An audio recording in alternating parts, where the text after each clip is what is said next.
तो current electricity class 10 का chapter है जो कि ICSE बोर्ड में भी है as well as CBSE board में भी है और यहाँ तक यूपी बोर्ड में भी है। 10th के मोस्टली सभी स्टेट के बोर्ड में चैप्टर आता है और काफ़ी इम्पॉर्टेंट चैप्टर है आगे 12th के लिए भी, आगे 12th के पॉइंट ऑफ व्यू से, क्योंकि 11th में तो करंट इलेक्ट्रिसिटी तो है नहीं CBSE बोर्ड में, 12th में फिर आपको जो कि काफ़ी डीप लेवल में। तो 12th का अगर टारगेट करना है अच्छा, क्योंकि इलेक्ट्रिसिटी इसमें डीप में है, तो यहाँ पर आपको उसका बेसिक लेवल पता होना ज़रूरी है।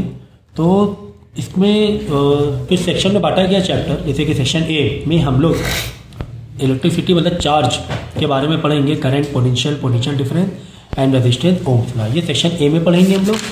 फिर उसके बाद जो सेक्शन बी है हमारा, सेक्शन बी में हम लोग इलेक्ट्रोमोटिव फोर्स यानी EMF, terminal voltage and internal resistance of a cell and combination of resistor. तो सेक्शन बी में हम लोग रेजिस्टेंस का कॉम्बिनेशन, जो सर्किट में किस तरीके से रेजिस्टेंस की डिज़ाइन होती है, क्या कॉम्बिनेशन से रेजिस्टेंस को फिक्स किए जाते हैं वो पढ़ेंगे।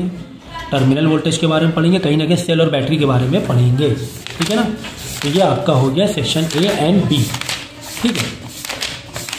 तो फिर इसके अलावा इसके बाद सेक्शन सी में हम लोग पावर और एनर्जी, यानी कि जो करंट है कहीं ना कहीं से पावर और एनर्जी हमें दे रहा है, इसके अंदर पावर होता है, फिर एनर्जी, फोर्स, तो इससे रिलेटेड हम लोग सेक्शन सी में पढ़ेंगे। ये आपका चैप्टर इतना है, क्लास 10th में है।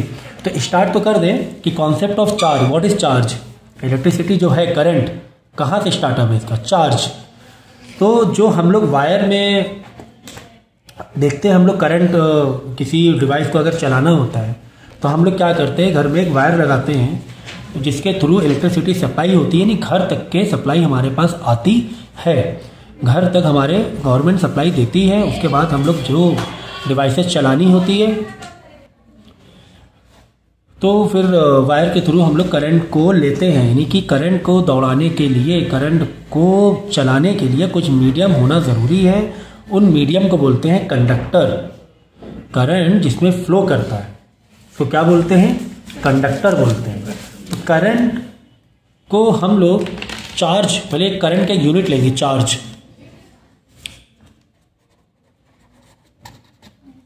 चार्ज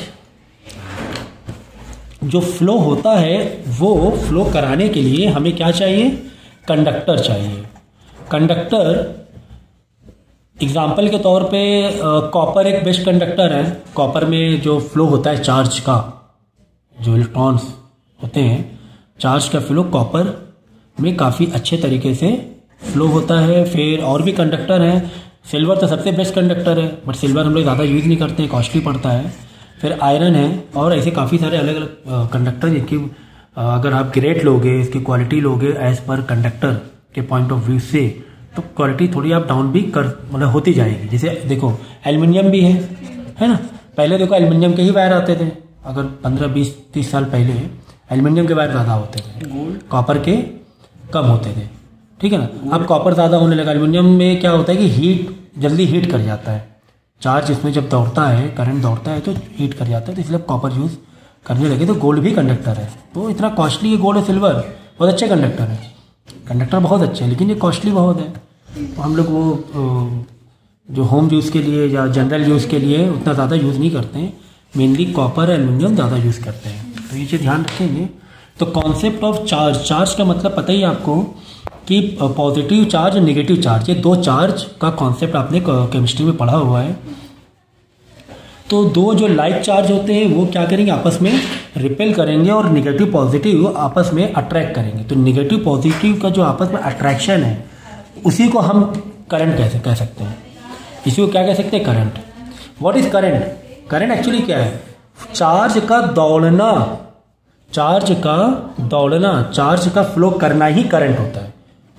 करंट का मतलब क्या है, करंट कोई एक ऐसा नहीं कि वो करंट कोई एक फिजिकल चीज़ है, ऐसा नहीं है। देखो चार्ज का फ्लो होना, चार्ज मतलब वही पॉजिटिव नेगेटिव वाली बात हो रही है। फ्लो क्या करेगा बता रहा हूं अभी। तो चार्ज का फ्लो होना ही उस वो जो प्रोसेस है, उस पूरे प्रोसेस को ही हम करंट कहते हैं, ऐसे समझ लो आप, एट ए गिवन टाइम, ठीक है ना।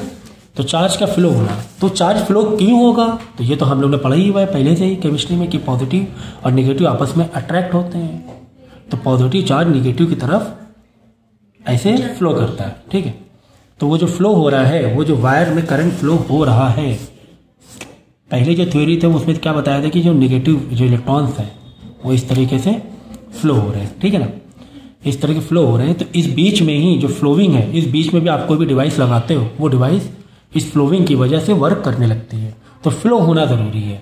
तो इसीलिए अक्सर आप देखते होंगे कि जो आप प्लग लगाते हो तो 2 पॉइंट होते हैं सॉकेट में, एक और एक्स्ट्रा होता है, बट 2 तो मस्ट चाहिए। क्यों 2 चाहिए? कि फ्लो होने के लिए दूसरा रास्ता भी तो होना चाहिए ना। आपने एक पिन लगाई, वो फ्लो कहाँ होगा, उसके लिए अट्रैक्शन का एक पॉइंट होना चाहिए। ठीक है ना, जिसे मेन बोलते हैं, न्यूट्रल बोलते हैं, तो एक अट्रैक्शन का पॉइंट होना चाहिए। तो ये जब 2 आपस में मिलेंगे तभी तो फ्लो कर पाएगा। अगर जस्ट ये खुला रहेगा, वन साइड आप लगा दोगे तो फ्लो कहाँ करेगा। तो ये 2 पॉइंट होते हैं, ये 2 पॉइंट हमने स्विच लगाते हैं, इसी बीच में हमारी कोई भी डिवाइस कनेक्ट होती है। तो ये फ्लो ऐसे फ्लो होके ऐसे चला जाता है। देखो ये हमारे डिवाइस से होते हुए चला जाता है, तो डिवाइस से होते हुए जा रहा है जो करंट दूसरे पिन में, ये जो चार्ज फ्लो होते हुए जा रहा है, बीच में हमने कोई भी डिवाइस लगा दी, बल्ब लगा दिया, कुछ भी लगा दिया, यहीं पर सारी चीज़ें हो जाती हैं। हमारा डिवाइस जो हमारी टेक्निक है, टेक्नोलॉजी है, जो भी हमने बनाया है, बल्ब है या जो भी डिवाइस है, यहाँ पर वो काम कर जाती है। फिर इतना डीप लेवल पे तो आपको नहीं है, आप ऊपरी तौर पे समझ सकते हो कि फ्लो जो हो रहा है चार्जेस का, उस फ्लोविंग के बीच में किसी उस वायर में अगर कोई भी हम डिवाइस लगा देते हैं, फ्लो तो हो रहा है करंट, क्योंकि आपने दूसरे पिन में कनेक्ट किया हुआ है कंडक्टर को, एक कंडक्टर मतलब एक वायर को। ठीक है, तो फ्लो तो उसे तो जाना है, उधर अट्रैक्शन हो रहा है, उसे जाना ही जाना है, वो जाने के लिए बेताब है, वो दौड़ रहा है, जहाँ जा रहा है वो, तो वो जा रहा है, वो जो चल रहा है, जो वेलोसिटी है, जो रनिंग है उसकी, उस रनिंग के बीच में अगर हम कोई डिवाइस लगाते हैं, जो भी टेक्नोलॉजी हमने डेवलप किया हुआ है, वो डिवाइस वर्क करती है फिर। ठीक है, तो ठीक है, तो यूनिट ऑफ चार्ज हम लोग समझेंगे। तो यूनिट्स ऑफ चार्ज हम लोग कूलम से दिखाते हैं। किससे दिखाते हैं? कूलम से। ठीक है ना, याद रखना, कूलम से दिखाते हैं। बाद में माइक्रो, अगर छोटा m है तो माइक्रो कूलम, मतलब कि 1 कूलम में 1000 माइक्रो कूलम हो सकते हैं। ठीक है ना, 1 कूलम में 1000 माइक्रो कूलम हो जाएंगे। उसके बाद माइक्रो है, ओके, ये आपका है मिली कूलम, ये m is for milli coulomb, sorry ये है मिली। ठीक है ना, माइक्रो के लिए आप ये बनाओगे साइन, 1 कूलम में कितने माइक्रो कूलम होते हैं। माइक्रो के लिए आपको साइन बनेगा ये वाला, ये दिख रहा है म्यू, साइन को बोलते हैं म्यू, तो म्यू सी। ठीक है, तो 1 कूलम में कितने माइक्रो होंगे, तो 3 जीरो और बन जाएंगे, 1 2 3, फिर 3 जीरो और, तो कितना हो गया, 10 lakhs हो गया। ठीक है, तो इन शॉर्ट में आप ऐसे बताओ, चलो मैं यहाँ बता रहा हूँ। देखो 1 कूलम में कितने मिली कूलम होंगे, 1000 मिली कूलम होंगे। इन ब्रैकेट में आप 10 की पावर 3 भी कर सकते हो। फिर 1 कूलम में कितने माइक्रो कूलम होंगे, तो आप डायरेक्ट, ये 3 जीरो है तो 10 की पावर 6 रख दो, मिली माइक्रो कूलम। ठीक है, ये माइक्रो, ठीक है, माइक्रो कूलम, वो एम की वजह से कंफ्यूज हो गए थे। और फिर 1 कूलम में कितने नैनो कूलम होंगे, तो 10 की पावर 9 नैनो कूलम होंगे, 10 की पावर 9, इसे क्या बोलेंगे, नैनो। हाँ, ये नैनो कूलम, नैनो। ठीक है, नैनो मतलब 10 की पावर 9 इन SI यूनिट।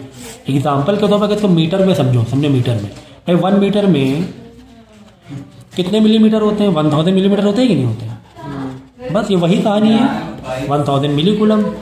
ठीक है, तो जिस तरह हमने मीटर में किया था ना, 1 मीटर एक SI यूनिट है, SI यूनिट है ना मीटर, तो SI CJ यूनिट में कन्फ्यूज मत होना, तो SI यूनिट और CJ यूनिट क्लास 10 वाले को तो मालूम होना चाहिए। तो 1000 मिली हो गया। या फिर 1 मीटर में कितने माइक्रोमीटर होते हैं, माइक्रो, तो माइक्रो के लिए आप क्या करो, 10 की पावर 6, 10 की पावर 6 माइक्रो मीटर ऐसे लगा दोगे, 10 की पावर 6 लगा दोगे। ठीक है, अभी इसका उल्टा करोगे, अगर जैसे हम बोलेंगे 1 मिली कूलम में कितने कूलम होते हैं, तो ये अपोजिट हो गया ना, उल्टा जाएगा तो पावर माइनस में चली जाएगी, 10 की पावर -3 कूलम। तो ऐसा क्यों बताया गया, क्योंकि हमें पूरे न्यूमेरिकल में SI यूनिट ही लेना है। अगर माइक्रो में दे दे, नैनो में दे दे, मेगा किसी में भी दे दे, लेना किसमें है, कूलम में ही तुम्हें कन्वर्ट करना पड़ेगा। तो ये सब छोटी छोटी चीज़ें हैं। तो ये हो गया मिली कूलम, ठीक है। और 1 माइक्रो कूलम के लिए क्या करोगे, 10 की power -6 coulomb. And 1 nano coulomb के लिए 10 की पावर -9 कूलम। तो ये खैर फिर चाहो तो याद कर सकते हो तुम लोग इसकी यूनिट, ठीक है ना। तो ये खैर ये नॉर्मल ही एसआई से एसआई यूनिट कन्वर्जन ये नॉर्मल डायमेंशन है, ये आपको मालूम होने चाहिए वैसे भी, ठीक है। तो यूनिट ऑफ चार्ज मैंने कूलम बता दे, कूलम में ही लेना है, चाहे तुम्हें माइक्रो में दे दे, चाहे तुम्हें मिली में दे दे, चाहे तुम्हें नैनो में दे दे और चाहे तुम्हें माइक्रो में दे दे। तो ये ध्यान रखना है। अब सवाल ये है कि चार्ज होता है, चार्ज का बेसिक चार्ज क्या होता है, ये कि हम लोग केमिस्ट्री में पढ़ा है ना। बेसिक जो इलेक्ट्रॉन का चार्ज होता है वो कितना होता है, -1.6 × 10 की पावर -19। ये एक बेसिक चार्ज होता है एक इलेक्ट्रॉन का, जो कि हम लोग ने पढ़ा हुआ है, ठीक है ना। तो एक चार्ज में कितना, फिर एक कूलम में कितना होगा, 6.25। अगर हम एक कूलम की बात करें कि एक कूलम में टोटल कितने चार्ज होते हैं, कैपिटल C फॉर कूलम, ये याद रखना, ठीक है। Capital C for coulomb, not charge. ये कूलम है, कूलम बोलेंगे इसे। तो ये 1 कूलम में कितना चार्ज होगा, 6.25 × 10 की पावर 18, ये इतना होगा, ठीक है। 1 कूलम में इतने इलेक्ट्रॉन्स होते हैं, ऐसा आप कह सकते हो। इतना इलेक्ट्रॉन के चार्ज होते हैं 6.25 × 10 की पावर 18, ठीक है ना। इतने इलेक्ट्रॉन्स होंगे एक कूलम में, ठीक। तो अब सवाल है कि इसमें अब करंट का मतलब क्या है सर, करंट का क्या मतलब हो रहा है। तो करंट का मतलब ये होता है, जैसे कि मैंने बताया कि flow of charges, flow of charges, ये क्यू क्या है, चार्जेस है, ठीक है ना। क्यू अपॉन टी, कि 1 सेकेंड में कितने चार्ज फ्लो हुए, उसी को बोलेंगे 1 एम्पियर। क्या बोलेंगे, 1 एम्पियर में दिखाते हैं इसे, ठीक है। देखो Q for C and T for second, तो क्या हो गया, C सेकेंड -1, सेकेंड ऊपर आ गया ना, मतलब पर सेकेंड, कूलम पर सेकेंड। तो कूलम पर सेकेंड को ही हम लोग क्या बोलेंगे, एम्पियर बोलेंगे। तो करंट की यूनिट मालूम पड़ गई हमें, क्या है, एम्पियर है, ठीक है ना। तो चार्ज, करंट, इसमें कंफ्यूज मत होना, क्या क्या है देख लो। इलेक्ट्रॉन से स्टार्ट हुई कहानी, इलेक्ट्रॉन से हम गए कूलम पर, ठीक है, बड़ा सी लगा दो, कूलम पर गए, इलेक्ट्रॉन से कूलम पे, कि इतने इलेक्ट्रॉन मतलब 1 कूलम हो रहा है, इतने इलेक्ट्रॉन मतलब 1 कूलम हुआ, ठीक है। यहाँ पर आ गए, ये तो कूलम पर है। अब यहाँ पर सवाल है कि ये करंट का मतलब क्या हो रहा है, current is what, I, current I से डिनोट करते हैं, यहाँ पे आई से करेंगे लेकिन यूनिट ए होगी, यहाँ पर आई लिखेंगे, करंट इज इक्वल टू, मतलब आई इज इक्वल टू, इसकी यूनिट जो होगी वो क्या होगी, एम्पियर, ए होगी, Q अपॉन टी, कि 1 सेकेंड में कितने 2 C गए, 10 C गए, 10 कूलम पास हुआ। ये एक वायर है, अब यहाँ पे देख रहे हैं कि कितना कूलम पास हो रहा है इस वायर में पर सेकेंड, कितना कूलम पास हो रहा है इस वायर से, कितना कूलम ऐसे पास हो रहा है पर सेकेंड, समझ में आ गया। तो उसी को बोलेंगे हम लोग करंट, उसी क्या बोलेंगे, करंट। तो करंट का मतलब समझ में आ गया ना, क्या, कूलम पर सेकेंड, और इसी को शॉर्ट में बोल देंगे एम्पियर, है ना, शॉर्ट में एम्पियर बोल देंगे। अच्छा लग रहा है, साइंटिस्ट का नाम है जिसने इसकी थ्योरी बताई है, एम्पियर, ठीक है।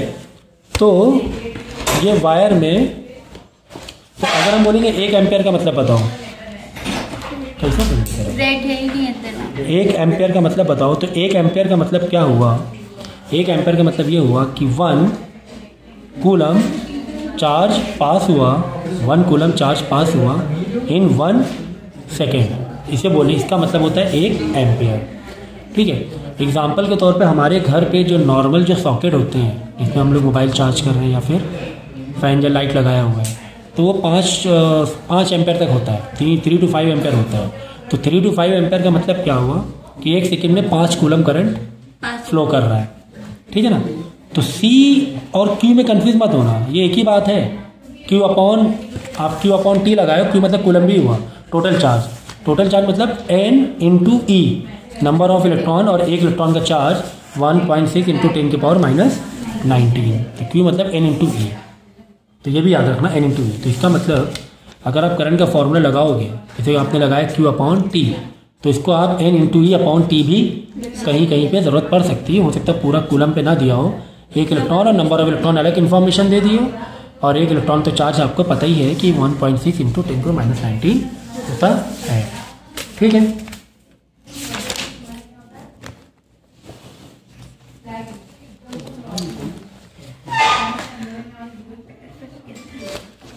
तो यहाँ पे देखिए एक फ्लो ऑफ करंट का जो मैंने बताया है, एक बुक की लैंग्वेज में पढ़ लेंगे हम लोग। In metals the moving charges are free electron. ठीक है, देखो मूविंग जो चार्जेस होते हैं वो फ्री इलेक्ट्रॉन बोलते हैं। Which constitute the current, which constitute current मतलब वही करंट बना रहे हैं, मतलब फ्लो जो हो रहे हैं ना, वही फ्लो का जो प्रोसेस है, फ्लो होना इलेक्ट्रॉन का, वही करंट है। ठीक है ना, करंट कुछ अलग से चीज़ नहीं है, ये याद रखेंगे। While in electrolyte and ionized gases, both the positively charged ion, cation and negatively charged anion are moving charges which constitute current। तो अगर यहाँ पर बस एक गैस के लिए थोड़ा सा अलग कॉन्सेप्ट है, यहाँ पर ये पॉजिटिव और निगेटिव दोनों ही मूविंग कर रहे हैं। ठीक है ना, और मेटल में फिर इलेक्ट्रॉन खाली मूव करते हैं। So if n number of electron, n electron means number of electron pass through a cross section of conductor. Cross section of conductor मतलब जो तुम्हारा वायर है, जैसे कि मैंने अभी बताया था, ये जो वायर है, ये जो वायर है, इसमें जो भी करंट, इसी को बोलते हैं क्रॉस सेक्शन। ये देखो, ये वायर की एक मोटाई होती है ना, थिकनेस, सर्कुलर शेप होता है, सिलेंड्रिक शेप, पेन ही देख लो, वायर जैसा समझ लो, तो इसको बोलते हैं क्रॉस सेक्शन। पास थ्रू, हाँ, उसकी जो ये जो होता है ना, ये जो इसकी मोटाई, थिकनेस, यही इसका क्रॉस सेक्शन एरिया बोलेंगे। ठीक है ना। In N electron, if N electron pass through a cross section of a conductor in time T, then total charge pass through the conductor is given as, ये जो मैंने बताया, Q is equal to N into E, जैसे कि मैंने अभी बताया। So I is equal to what, Q upon T, और Q मतलब नंबर ऑफ इलेक्ट्रॉन। ठीक है, और ये इलेक्ट्रॉन का एक चार्ज होता है जो कि 1.6 इंटू 10 की पावर माइनस 19, तो N इंटू ई अपॉन टी हम लोग यहाँ पे अप्लाई कर सकते हैं इसको। तो ये भी फॉर्मूला हम लोग याद रखेंगे, ये सारे फॉर्मूले याद रखेंगे हम लोग। ठीक है ना, सारे फॉर्मूला आप है ना वीडियो पॉज करके देखो वीडियो, और फॉर्मूले को कॉपी करते रहो। ठीक है, इससे कि चैप्टर है ना धीरे धीरे आराम से और अच्छे से समझ में आ जाए। तो यहाँ पे देखो, सिंस 1C, तो 1C का मतलब वही हुआ, 1C के अंदर कितने इलेक्ट्रॉन होते हैं, 6.25 इंटू 10 की पावर 18। ठीक है ना, कितने इलेक्ट्रॉन होते हैं, 6.25 इंटू 10 की पावर 18, इतने इलेक्ट्रॉन होते हैं। और एक का चार्ज तो आपको मालूम ही है, इसमें इतने इलेक्ट्रॉन्स होते हैं एक C में, 1 कूलम में। और एक और इम्पॉर्टेंट चीज़ याद रखेंगे हम लोग, क्या, कि current is what, scalar quantity है, इसको डायरेक्शन से कोई मतलब नहीं है। डायरेक्शन की वजह से करंट कम या ज़्यादा नहीं हो सकता है। स्केलर क्वांटिटी का मतलब ये हो रहा है, देखो एग्जांपल के तौर पे एक वायर इधर से आ रहा है, इसके अंदर 5 एम्पेयर करंट है, और एक कोई और डायरेक्शन से आ रहा है, इसके अंदर 3 एम्पेयर है। तो जब दोनों वायर मिलेंगे तो दोनों मिलके 8 एम्पेयर हो जाएंगे, ऐड हो जाएंगे। ठीक है, तो ये स्केलर क्वांटिटी है, तो कोई ये डायरेक्शन से आ रहा है या कुछ और डायरेक्शन से आ रहा है तो उससे कोई फर्क नहीं पड़ेगा। ठीक है,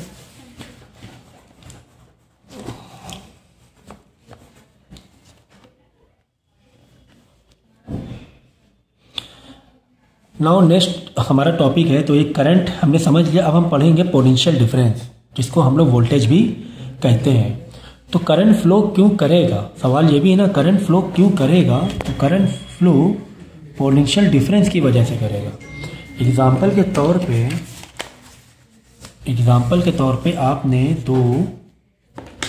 आपके पास 2 टैंक है,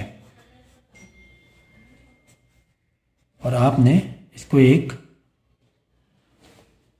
पाइप से कनेक्ट किया होगा। ठीक है, अब यहाँ पे खुद सोचो कि अगर आप यहाँ पे पानी फिल कर रहे हो, ठीक है, यहाँ पे पानी भरा हुआ, यहाँ पे खाली है, तो ये जो पानी भरा हुआ है क्या वो इस तरफ फ्लो नहीं होगा? ये फ्लो होगा। तो इसी को बोलते हैं पोटेंशियल डिफरेंस, क्योंकि इसके अंदर इसकी पोटेंशियल अलग है, इसका पोटेंशियल बिल्कुल ज़ीरो है या कम है। तो जितना ज़्यादा पोटेंशियल डिफरेंस होगा उतना ही तेज़ पानी फ्लो करने लगेगा। तो यही कॉन्सेप्ट हमारे वोल्टेज में भी है। और ज़्यादा पोटेंशियल डिफरेंस दे दो, जितना ज़्यादा पोटेंशियल डिफरेंस आप दोगे उतना तेज़ी से पानी फ्लो होने लगेगा। ठीक है, तो यही होता है करंट में भी, जो पोटेंशियल डिफरेंस की वजह से, पीडी की वजह से जो करंट है वो फ्लो होते हैं। So we know that like charges repel, like जो चार्जेस हैं रिपेल होते हैं, सेम चार्जेस पॉजिटिव रिपेल करेंगे, while unlike charges attract each other. If charge A is brought near like charge B, some work has to be done in moving charge A against the repulsive force. ठीक है, अगर like charge लेकर आए, ए और B दोनों क्या है? Like charge है, ये दोनों क्या है? लाइक चार्ज है, तो डेफिनेटली एक रिपल्सिव फोर्स लगेगा। मतलब कोई से भी प्लस पॉजिटिव एक नेगेटिव, नहीं पॉजिटिव नेगेटिव अट्रैक्ट करेंगे। हाँ, तो अट्रैक्टिव तो बात है, तो उसमें यहाँ लाइक चार्ज की प्लस प्लस या माइनस कोई भी मान लें। ठीक है, A is brought near another unlike, अब यानी कुछ वर्क यानी रिपल्सिव, दोनों रिपल्स मतलब आगे एक दूसरे के अपोजिट फोर्स लगाएंगे क्योंकि लाइक चार्ज है। इसी तरह अगर हमने कोई एक लाइक चार्ज को अनलाइक चार्ज के पास लेके गए तो वहाँ पर भी वर्क होगा, क्योंकि वहाँ जो फोर्स लगेगा वो अट्रैक्टिव फोर्स होगा। वर्क तो दोनों जगह होगा, एक जगह अपोजिट फोर्स लग रहा है तो एक जगह अट्रैक्टिव फोर्स लग रहा है। तो some work is always involve in moving charge in vicinity of another charge, therefore the potential at a point in region of charges measure in terms of work done in moving a test charge. तो जो test charge है actually एक small value के charge होता है, जहाँ पर हम लोग को जो भी एक्सपेरिमेंट करते हैं एक वैल्यू मान लेते हैं कि चलो टेस्ट चार्ज है, इसको आप निगेटिव पॉजिटिव तो हट के एक्सपेरिमेंट करने के लिए एक अज्यूम करते हो कि यहाँ पे एक टेस्ट चार्ज है, फिर वहाँ से आप टेस्टिंग करते हो लाइक और अनलाइक चार्जेस लाकर। ठीक है, from a point of zero potential to that point, since force between the two charge zero infinite separation, therefore we consider the potential to be zero when the test charge is infinite separation. ठीक है, तो इसका concept कुछ इस तरीके से है कि अब समझो कि पहला चार्ज हम लेकर अगर आए तो पहला चार्ज को आप मान लो इन्फिनाइट में, कोई एक इन्फिनाइट में चार्ज है। ठीक है, क्योंकि लाइक और अनलाइक को लाने के लिए भी पहले से एक चार्ज होना चाहिए ना, उस पर काम कराने के लिए।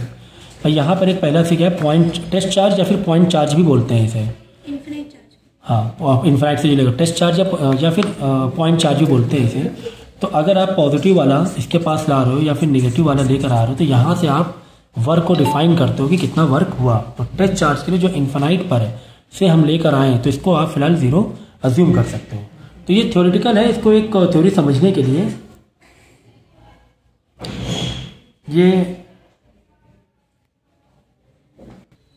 तो जब आप लोग 12th में जाओगे तो तब आप इसका जो कॉन्सेप्ट है ये ज़्यादा डीप में समझ पाओगे। उसमें फिर डेरिवेशन भी आएंगी कि किस तरह हम वर्क का फॉर्मूले को ड्राइव कर रहे हैं करंट के पॉइंट ऑफ व्यू से। So the potential at a point is defined as the amount of work done per unit charge. ठीक है ना, पोटेंशियल मतलब क्या हुआ कि amount of work done per unit charge in bringing positive test charge from infinity to that point. तो इसको बोलते हैं पोटेंशियल, कि एक इन्फिनिटी से हमने एक टेस्ट चार्ज लेकर आए, उस पर जो हमें काम करना पड़ा। तो अब इसमें भी देखो, इसमें भी थोड़ा कॉन्सेप्ट है कि जब आप टेस्ट चार्ज लेकर आओगे तो काफ़ी वो स्लो स्पीड में लेकर आना है आपको, कि काइनेटिक एनर्जी में कन्वर्ट नहीं होना चाहिए। एनर्जी तो आपकी क्या है, कंजर्वेशन है ना, तो काइनेटिक एनर्जी में कन्वर्ट नहीं होना चाहिए। तो इतना स्लो लेकर आना है, उस पर जो काम हुआ उसका पोटेंशियल बोलोगे उसका, कि उसका ये पोटेंशियल है। ठीक है,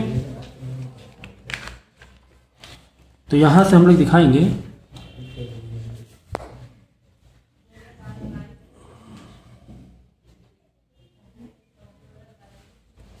देखो, पोटेंशियल को हमने V से डिनोट करना है। तो वर्क का फॉर्मूला क्या होता है कि वर्क इज इक्वल टू जो आप चार्ज लेकर आए हो और उसका पोटेंशियल कितना हुआ, कितना वो पोटेंशियल है उसका, किस पोटेंशियल से आया है, तो इनका जो प्रोडक्ट होगा वो आपका वर्क कहलाएगा। ठीक है ना। किसी का अगर पोटेंशियल ज़्यादा है, एग्जांपल के तौर पे मैंने ये टंकी का एक टैंक का एग्जांपल दिया था, जितना ज़्यादा पोटेंशियल होगा, जितना ज़्यादा पोटेंशियल होगा वो उतना वर्क करेगा। ठीक है ना। तो इसको इस तरीके से समझ सकते हो। और जो क्यू मतलब क्या, जो पानी, ऐसा आप कह सकते हो, जो वाटर आपका फ्लो हो रहा है इस तरफ, ये आपको हो गया क्यू। क्या हो गया? क्यू। और जिस स्पीड में, जितना ज़्यादा जो डिफरेंस है दोनों के बीच में, तो डेफिनेटली उसका स्पीड भी उतना ही ज़्यादा रहेगा। तो ये स्पीड में आ रहा है, यह आपका हो जाएगा उसका वी, पोटेंशियल उसका, कि किस स्पीड में आ रहा है तो उसका पोटेंशियल हो जाएगा। ठीक है।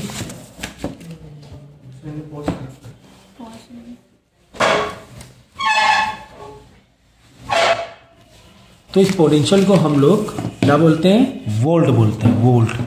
तो वोल्ट इज इक्वल टू,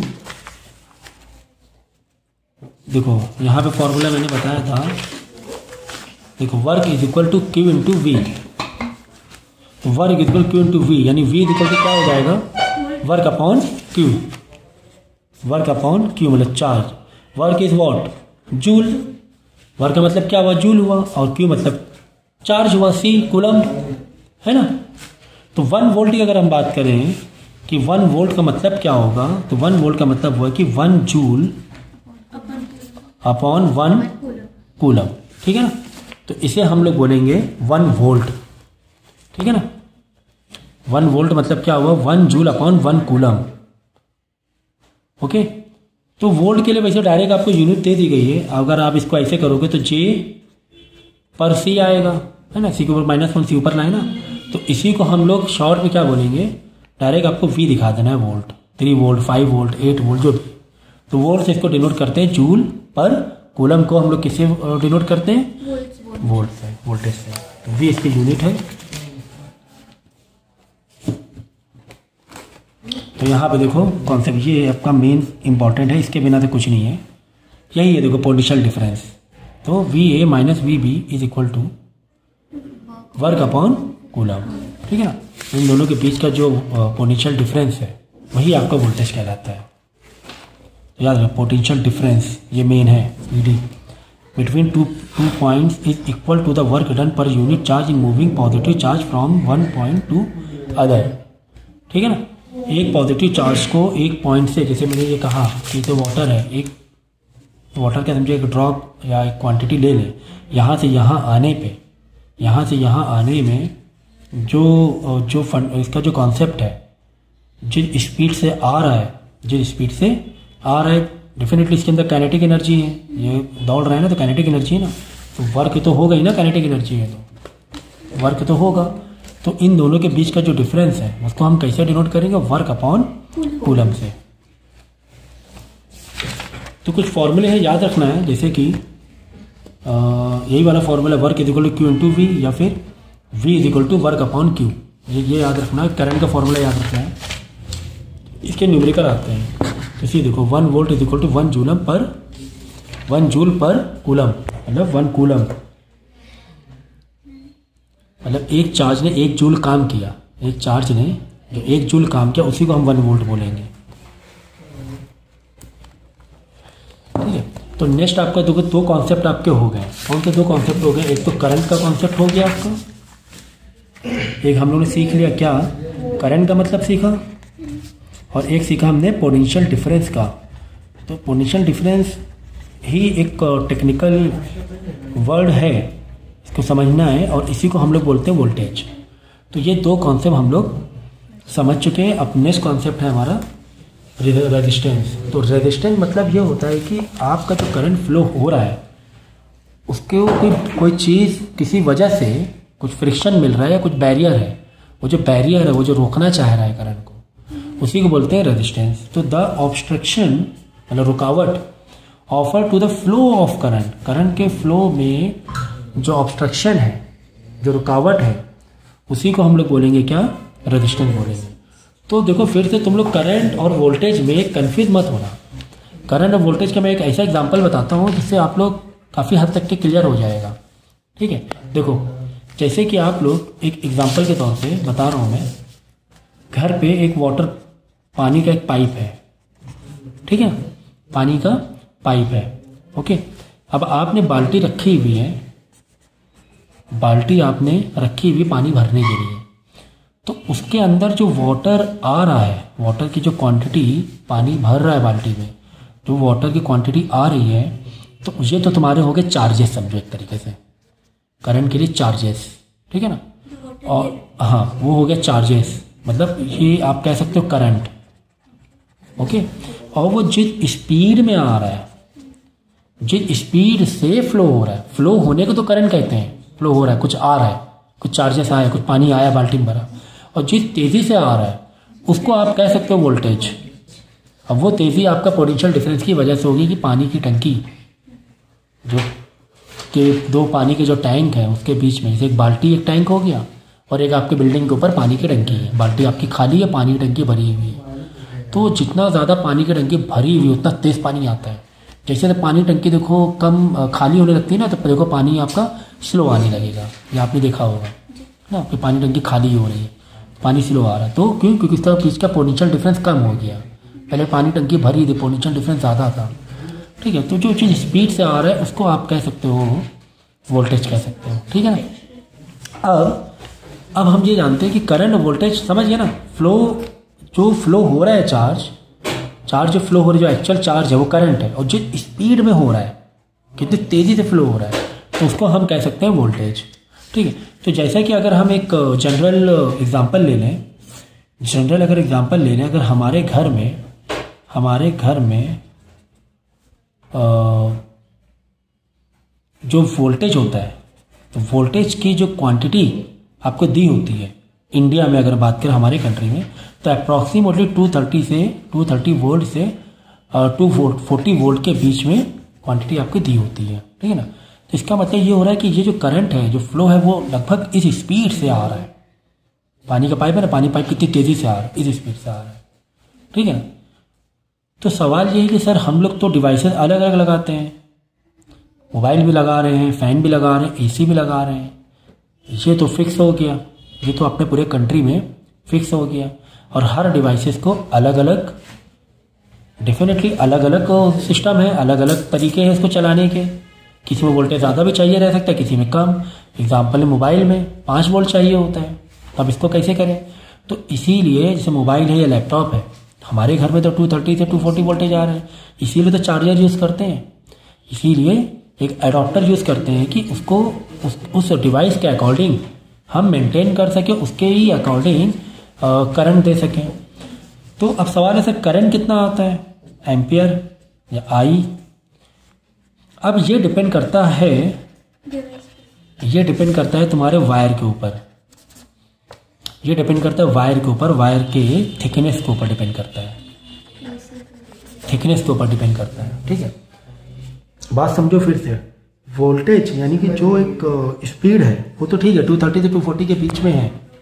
अब सवाल है करंट, तो करंट है ना, आप जितना मोटा वायर लगाओगे उतना करंट खींच सकते हो, जितना मोटा वायर आप लगाओगे उतना करंट आ जाए, उस क्रॉस सेक्शन में उतने चार्ज भर जाएंगे। एग्जाम्पल के तौर पे आपने मोटे पाइप से पानी निकाल रहे हो, पतले पाइप से पानी निकाल रहे हो, अगर बाल्टी भरना है आपके पास 2 रास्ते हैं बाल्टी भरने के, जल्दी बाल्टी भरना है, बाल्टी में पानी जल्दी भरना है, आपके 2 रास्ते हैं।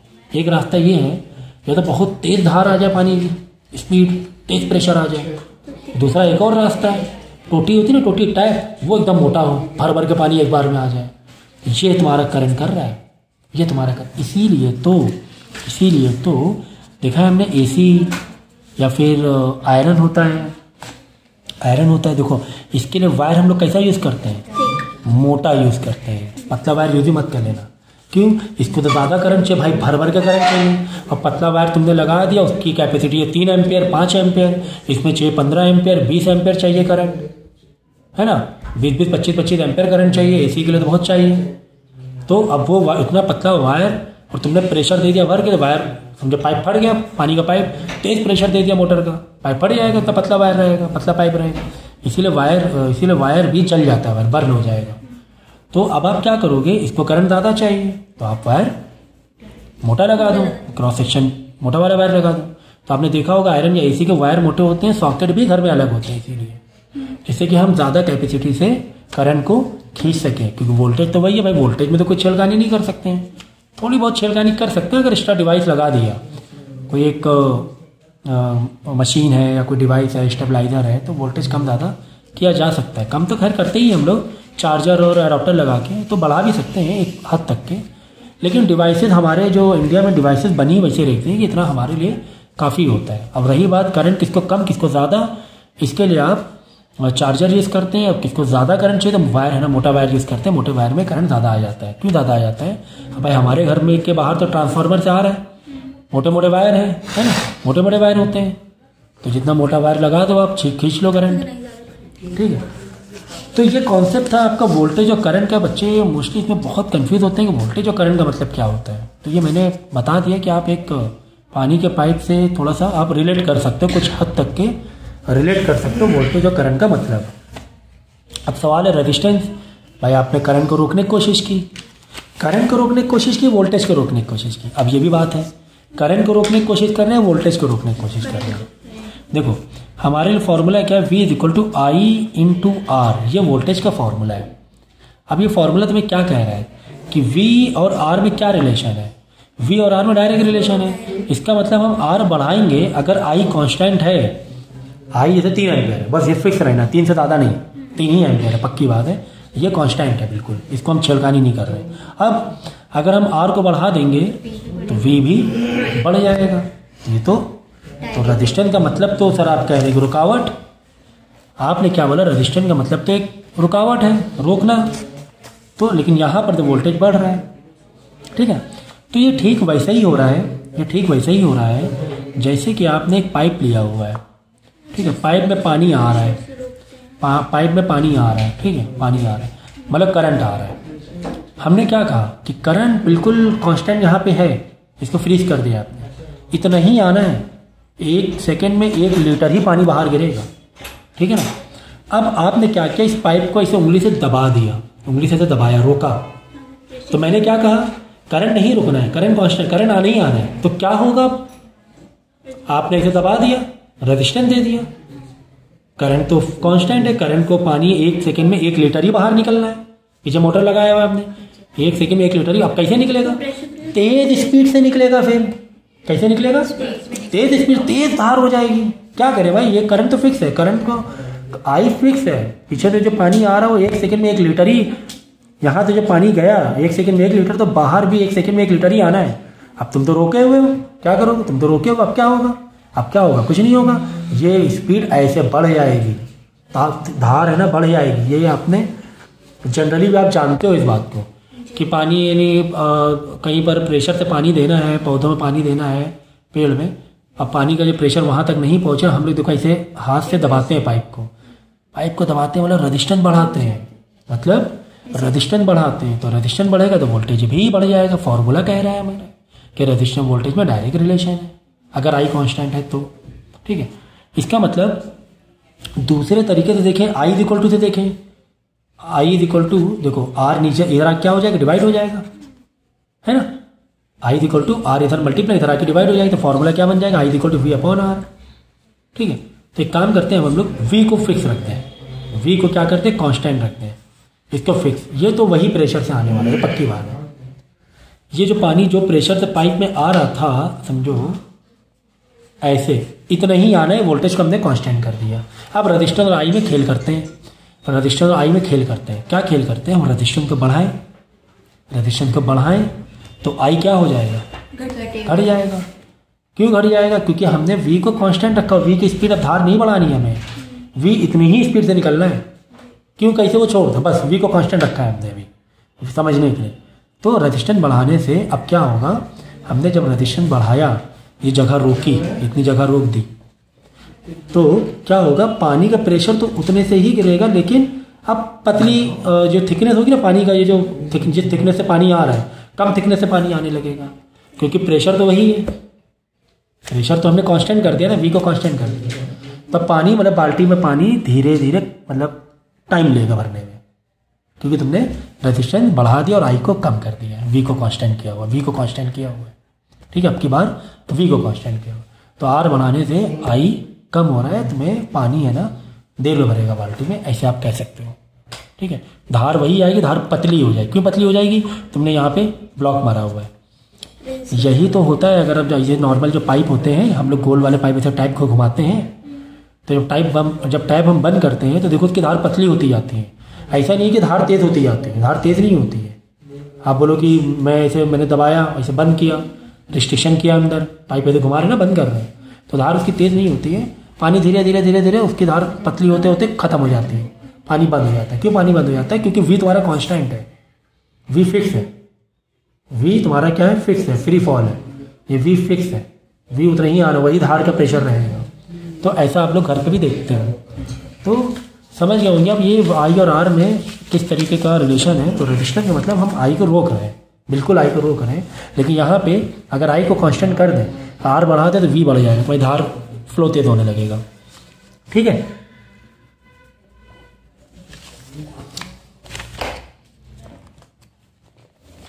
तो रेजिस्टेंस हम लोग रेजिस्टेंस एक्स्ट्रा बाहर से एक्सटर्नल दे भी सकते हैं। हमें ज़रूरत है, अगर कहीं पर हमें ज़रूरत है कि करंट कम जाए, कहीं पर किसी डिवाइस में ज़रूरत है करंट कम जाए, और किसी डिवाइस में ज़रूरत है कि वोल्टेज तेज प्रेशर से जाए, ज़्यादा वोल्टेज जाए, तो रेजिस्टेंस के दो काम है कि नहीं है? रेजिस्टेंस दो काम हो रहे हैं कि नहीं हो रहे हैं? एक तो I कम करने की वजह से भी हम रेजिस्टेंस यूज़ कर रहे हैं, करंट कहीं पे कम पहुँचे, और कहीं पे वोल्टेज बढ़ जाए या वोल्टेज कम हो जाए। भाई R को यहाँ कम करके अगर I कांस्टेंट रखा है, R को कम करेंगे वोल्टेज कम हो जाएगा, या R को बढ़ाएंगे वोल्टेज। तो ये डिपेंड करता है आपके इक्विपमेंट के ऊपर, कैसी सर्किट है, क्या डिमांड कर रही है सर्किट की डिज़ाइन, वो उस पर डिपेंड करता है आपको कि किस तरीके सर्किट आपको डिज़ाइन करनी है, कहाँ पर वोल्टेज बढ़ाना है, कहाँ पर करंट कम करना है, उसके अकॉर्डिंग हम लोग रेजिस्टेंस यूज़ करेंगे। तो यही आपका जो मैंने बताया है V = I × R, ये मैंने जो फॉर्मूला बताया है, इसी को हम लोग बोलते हैं ओम लॉ। क्या बोलते हैं? ओम। ठीक है, साइंटिस्ट तो ओम इन्होंने दिया हुआ है।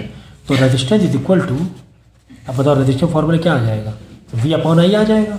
तो रेजिस्टेंस = V/I। तो इसकी जो भी यूनिट निकलेगी वो इसको इस तरीके से एक्सप्रेस करना है, इसको बोलते हैं ओम। ओम रेजिस्टेंस जो भी आएगा आंसर, एग्जाम्पल के तौर पे 10 वोल्ट है और करंट है 2 एम्पियर, तो 5 आया, रेजिस्टेंस 5 हमने दिया, 5 जो रेजिस्टेंस दिया 5 ओम। ठीक है,